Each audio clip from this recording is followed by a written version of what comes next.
je m'appelle Florence Plesca. Partre dramatique des jeunes manchots impériaux lorsque leur habitat a été détruit.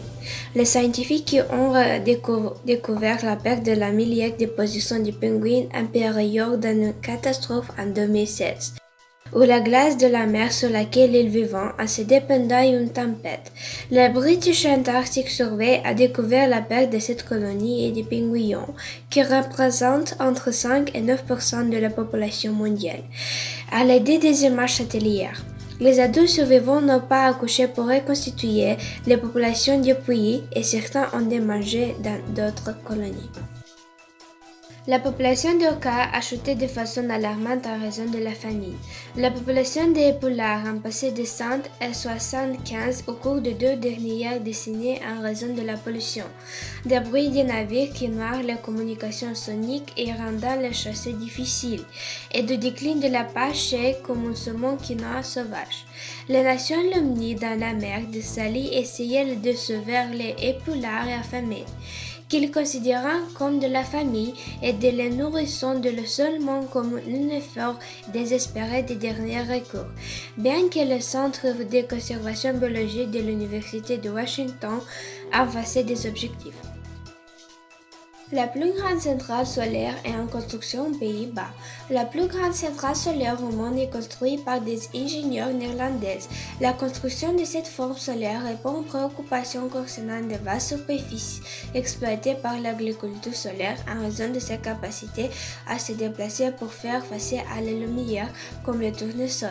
Il y a 15 îles de 140 mètres de diamètre prévues pour flotter sur le réservoir d'Anjik, couvrant de la moitié de sa surface pour éviter d'endommager des écosystèmes. New Deal vert de New York. La silhouette emblématique de New York est sur le point de changer en raison du Green New Deal, un nouveau programme visant à réduire l'empreinte de la ville de 2015. Ce plan climatique visait à atteindre zéro émission de charbon à une énergie de 100%, propre en modernisant les bâtiments, à apporter des améliorations énergétiques et en augmentant les sources d'énergie renouvelables. Les bâtiments emblématiques en verre doivent être interdits à moins qu'ils ne remplissent pas des conditions strictes. De nombreux autres États ont banni les pas en élaborant des lois s'assembler. La différence entre le Canada et les Philippines au sujet des déchets s'intensifie.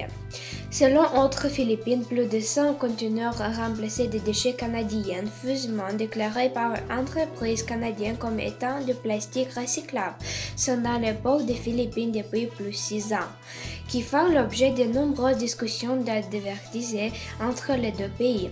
Un juge philippin a ordonné que les déchets soient retournés au Canada par les sociétés responsables en 2016, mais il reste encore des questions juridiques qui retardent le processus. Jeux pour l'avenir. L'industrie du jeu est l'une industrielle de la plus influente du monde et touche une personne sur 3 dans le monde. Le potentiel de l'industrie a influencé les comportements des gens à l'échelle mondiale, particulièrement intéressés dans la lutte contre le changement climatique. L'environnement de l'ONU, à travers avec l'industrie des jeux, Mouvement mondial des scouts et le Comité international olympique pour étudier comment les jeunes peuvent jouer un rôle dans la protection de l'environnement. Selon l'étude, 87% des 15% principales sociétés de jeunes démontraient un profond engagement à apporter un changement et sont disposés à appuyer d'autres mesures à cet égard. Jour de la Terre, un appel collectif de l'action climatique.